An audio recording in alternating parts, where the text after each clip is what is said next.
بسم اللہ الرحمن الرحیم۔ میراث میں ہم نے تقریباً تمام اسباق پڑھ لیے ہیں، بس صرف 2-3 اسباق رہتے ہیں۔ ان میں سے ایک سبق ہے باب المناسخہ۔ باب المناسخہ، مناسخہ کسے کہتے ہیں؟ مناسخہ کہتے ہیں کہ تقسیم ترکہ سے پہلے کسی وارث کا انتقال ہو جائے، اس کے حصے کو اس کے ورثاء کی طرف منتقل کرنے کو مناسخہ کہتے ہیں۔ یعنی آپ آسان انداز میں سمجھ لو کہ ایک شخص فوت ہو چکا ہے اور اس کا جو مال ہے وہ ابھی تک کسی نے تقسیم نہیں کیا ہے، اور مہینہ یا 2 مہینے بعد جو ہے مال تقسیم کرنے سے پہلے اس کا کوئی دوسرا وارث بھی فوت ہو جائے، جیسے کہ اس کا بیٹا فوت ہو جائے، تو اب 2 بندے فوت ہو گئے، تو یہاں پہلے ہم والد کا مال جو ہے وہ تقسیم کریں گے، پھر بعد میں بیٹے کو جو حصہ ملا ہے اس کو جو ہے دوبارہ سے تقسیم کریں گے، تو اس کو مناسخہ کہتے ہیں۔ یعنی جہاں پر ایک سے زیادہ میت ہو، 2 ہو، 3 ہو، 4 ہو، 5 ہو، جتنے بھی ہوں، مناسخہ میں 2 کام کرنے ہوں گے۔ نمبر 1 مسئلہ بنانا، نمبر 2 ضرب دینا۔ مسئلہ بنانے کا طریقہ یہ ہے کہ ہر ایک میت کا مسئلہ الگ الگ بنائیں گے، جس طرح اوپر ہم مسئلہ بنانے کا طریقہ تھا اسی طریقے سے ہر ایک میت کا جو ہے مسئلہ الگ الگ بنائیں گے۔ نمبر 2 ضرب دینے کا طریقہ یہ ہے کہ جو میت ثانی ہے، یعنی دوسرا میت ہے، یا ثالث ہے، تیسرا ہے، چوتھا ہے، میت ثانی کا مسئلہ اور مافیلیت میں نسبت دیکھی جائے گی۔ یہاں پر جو مثال میں نے آپ کو دی کہ بیٹا فوت ہوئے تو بیٹے کو جو حصہ ملا ہے اس کو مافیلیت کہتے ہیں، اور اس کا جو مسئلہ ہے جس سے ہم مسئلہ بناتے ہیں، ان دونوں کی آپس میں نسبت دیکھی جائے گی۔ تماثل کی صورت میں اگر میت ثانی کے مسئلے اور مافیلیت میں نسبت جو ہے وہ تماثل کی ہو تو تماثل کی صورت میں اپنے حال پر چھوڑا جائے گا، توافق کی صورت میں ہر ایک کے وفق سے ضرب دیا جائے گا، یعنی مسئلے کا بھی وفق نکالیں گے اور مافیلیت کا بھی وفق نکالیں گے۔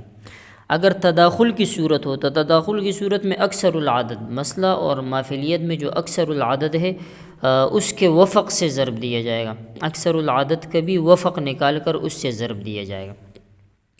جبکہ تباین کی صورت میں ایک دوسرے کے کل سے ضرب دیا جائے گا، تباین کی صورت میں جو ہے مسئلے کا کل اس سے ضرب دیا جائے گا اور مافیلیت کے کل سے جو ہے ضرب دیا جائے گا۔ یہ ضرب کس چیز کو دیا جائے گا؟ تو یہ ابھی آپ کو بتا رہے کہ یاد رہے کہ مسئلے کا تعلق ہمیشہ مافوق کے ساتھ ہوتا ہے، یعنی مسئلے سے جو ہے ہم ضرب دیں گے اوپر جو میت اول ہے ان کے جتنے بھی حصے ہیں اور مسئلہ ہے ان سب سے ضرب دیں گے مافوق، اور مافیلیت کا تعلق جو ہے ماتحت کے ساتھ ہوتے ہیں، نیچے جو ورثاء کو حصے ملے ان سے ضرب دیا جائے گا۔ یعنی مسئلے سے مافوق میت اول کے آخری تصحیح شدہ مسئلہ اور زندہ ورثاء کے سہام کو، جبکہ مافیلیت سے ماتحت ورثاء کے سہام کو ضرب دیا جائے گا۔ یہ مسئلہ یعنی مسئلہ اور مافیلیت کے ساتھ جو ضرب دیا جاتا ہے وہ آپ حضرات کو سمجھ میں آ چکا ہوگا۔ آگے کچھ فوائد ہے، وہ فوائد بھی مناسخے میں جو ہے ایک ضروری حیثیت رکھتے ہیں۔ فائدہ نمبر 1 مناسخہ میں مسئلہ بناتے وقت ہر وارث کا نام اور میت سے اس کا رشتہ لکھنا ضروری ہے۔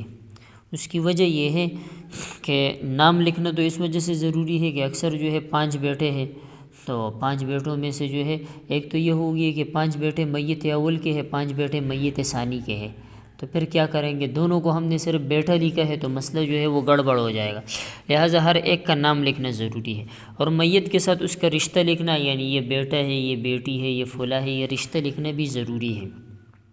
اس کی وجہ یہ ہے کہ میت اول میں بعض ورثاء ایسے ہوتے ہیں کہ وہ میت اول میں مثال کے طور پر بیٹا اور بیٹیاں بن رہے ہیں، میت ثانی میں جو ہے وہ بھائی اور بہن بن رہے ہیں، تو اس وجہ سے یہ رشتہ لکھنا بھی ضروری ہے۔ یہ ہوا فائدہ نمبر 1۔ فائدہ نمبر 2 یہ ہے کہ مناسخہ میں ضرب کا عمل شروع کرنے سے پہلے یہ میت اوپر جہاں زندہ وارث کی شکل میں تھا وہاں اس پر یو کی علامت بنائیں گے، اس کو ہم قبر کی علامت کہتے ہیں، یہ لکھا جاتا ہے انگلش کے یو کی طرح، اس کی طرح لکھا جاتا ہے، یہ ابھی آپ کو بتا دیں گے۔ تو اس کی وجہ یہ ہے کہ یہ متعین ہو جاتا ہے کہ یہ وارث اوپر زندہ تھا اور نیچے جو ہے یہ فوت ہو چکا ہے۔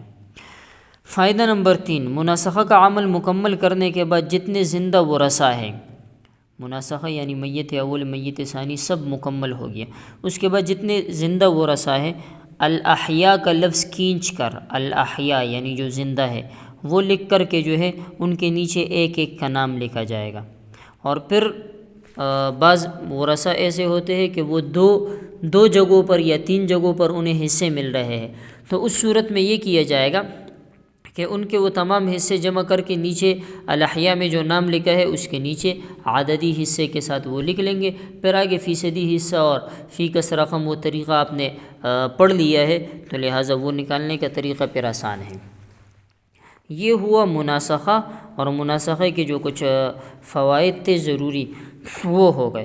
اب آپ حضرات دیکھ لیں مسئلہ ہم نے بنایا ہے، یہاں صرف جو ہے 2 بندوں کو فوت شدہ ہم نے شمار کیا ہے، آپ 3 4 اور 5 بھی ہو سکتے ہیں، اس سے زیادہ بھی ہو سکتے ہیں۔ یہ مسئلہ عموماً پیش آتا ہے، ایک دفعہ پیش آیا تھا کہ ایک گھر میں جو ہے وہ سلنڈر جو ہوتا ہے گیس کا وہ پھٹ چکا تھا، تو وہ پھٹا تھا تو اس میں جتنے گھر کے افراد تھے وہ سب جو ہے 1 دن بعد 2 دن کے وقفے سے 3 دن کے وقفے سے وہ فوت ہوتے گئے، یعنی 7 8 افراد جو ہے وہ فوت ہو گئے۔ تو یہ مسئلہ کبھی کبھار اس طرح طویل ہو جاتا ہے۔ تو اب مسئلے میں ہم نے لکھا ہے کہ بیوی ہے، 2 بیٹے ہیں، بیٹا اور 3 بیٹی ہے۔ سب سے پہلے دیکھو کہ یہاں ہم نے میت کی رشتہ داری لکھی ہے کہ بیوی ہے، بیٹا ہے، بیٹیاں ہے، اور پھر ہر ایک کا نام لکھا ہے۔ بیوی زینب، بیٹا جو ہے ایک عامر ہے، دوسرا حارث ہے، اور بیٹیاں جو ہے کلثوم ہے، فاطمہ ہے، رقیہ ہے۔ میت کا نام کیا ہے وہ بھی لکھا ہوا ہے زید، میت کے درمیان میں دیکھ لو زید۔ تو اب یہ مکمل ہو گیا، اب ان کو کیا کیا ملے گا؟ بیوی کو ثمن ملے گا، بیٹا اور بیٹیاں جو ہے یہ عصبہ ہے، ان کی کہانی ختم ہو گئی۔ اب ثمن اور عصبہ میں مسئلہ جو ہے وہ 8 سے بنا ہے، اوپر آپ کو 8 نظر آ رہا ہے، تو 8 میں جو ہے ایک حصہ بیوی کو دے دیا اور مابقیہ 7 جو ہے وہ عصبہ کو دے دیے۔ اب یہاں پر 2 بیٹے ہیں اور 3 بیٹیاں ہیں، تو یہ مکمل یہاں پر آپ حضرات کو نظر آ رہا ہے کہ 5 ہے، لیکن بیٹوں کو چونکہ ڈبل حصہ ملتا ہے تو لہٰذا بیٹوں کو ہم ڈبل وہ شمار کریں گے۔ تو یہاں پر 2 بیٹوں کو ہم 4 افراد کے بدلے میں شمار کریں گے، اور بیٹیاں جو ہے وہ 3 ہے، تو یہ 4 اور 3 یہ کل ہوئے 7۔ تو اب ان 7 کو یہاں پر تقسیم کریں گے، یعنی بیٹوں کو ڈبل ملتا ہے، 2 2 ان کو ملا، 1 1 1 جو ہے وہ بیٹیوں کو مل گیا۔ تو یہ تو یہاں تک میت اول کا مسئلہ مکمل ہو گیا، کسر بھی واقع نہیں ہو رہا، کچھ بھی نہیں ہے۔ اب جو ہے میت ثانی میں جو ہے یہ رقیہ فوت ہو گئی ہے۔ رقیہ یعنی یہ میت اول کی بیٹی تھی، اب وہ فوت ہو گئی، تو اب رقیہ کا جو ہے شوہر ہے ایوب، اور رقیہ کی ماں ہے زینب، یہ ماں یہاں نیچے ماں ہے، اوپر جو ہے یہ بیوی تھی۔ رقیہ کے 2 بھائی ہیں، عامر اور حارث، یہ اوپر بیٹے تھے، یہاں بھائی ہیں۔ رقیہ کی 2 بہنیں ہیں، کلثوم اور فاطمہ، یہ اوپر جو تھے، اوپر یہ بیٹیاں تھی اوپر والے میت کی۔ تو اب یہاں پر الگ سے مسئلہ بنائیں گے کہ یہاں پر شوہر کو نصف ملا، ماں کو جو ہے سدس ملا، اور بھائی اور بہنیں جو ہے وہ عصبہ بن گئی۔ اب یہاں پر نصف اور سدس میں مسئلہ 6 سے بنا، 6 کا نصف جو ہے وہ 3 ہے، 3 شوہر کو دے دیا، اور سدس جو ہے وہ 1 ہے، وہ 1 ماں کو دے دیا۔ مابقیہ جو ہے وہ 6 میں سے 2 بچ رہے ہیں، تو وہ 2 جو ہے وہ عصبہ کو دے دی۔ اب یہ کل حصے مکمل ہوئے، شوہر کو 3 ملا، ماں کو 1 ملا، اور عصبہ جو ہے وہ 2 بھائی ہے اور 2 بہنیں ہیں، اور بھائیوں کو ڈبل بھی ملتا ہے، تو لہٰذا یہاں پر جو ہے مسئلہ کسر کی طرف جا رہا ہے کہ کسر یعنی 2 جو ہے وہ ان کے درمیان میں تقسیم نہیں ہو رہا۔ تو اب کسر کیا ہے؟ کسر ایک طائفے میں ہے، یعنی بھائی اور بہن جو ہے یہ ایک ہی طائفے میں ہوتا ہے، بیٹا اور بیٹی یہ ایک ہی طائفہ ہوتا ہے۔ تو یہاں پر ایک ہی طائفے میں ہے، تو 2 بھائی ہے، ان کو چونکہ ڈبل ملتا ہے تو لہٰذا یہ ڈبل کے حساب سے ہوں گے، 4 ہو جائیں گے، اور 2 بہنیں ہیں تو 4 اور 2 جو ہے یہ 6 ہو گئے۔ اب 6 اور 2 کے درمیان یعنی ان کو جو حصہ ملا ہے، نسبت دیکھیں گے، نسبت کون سی ہے؟ تو ان کے درمیان جو ہے وہ نسبت تداخل کی ہے، یعنی چھوٹا عدد بڑے کو فنا کر رہا ہے، تو یہاں پر تداخل کی نسبت ہوگی، تو تداخل کا وفق یعنی عدد رؤوس کا وفق نکالیں گے، اور وہ وفق جو ہے وہ 3 ہے، چونکہ 6 کا وفق جو ہے وہ 3 نکلتا ہے۔ تو اب 3 کے ساتھ سب کو ضرب دیں گے، شوہر کو جو حصے ملے ہیں 3 3 یا 9، اور ماں کو جو ملا ہے 1،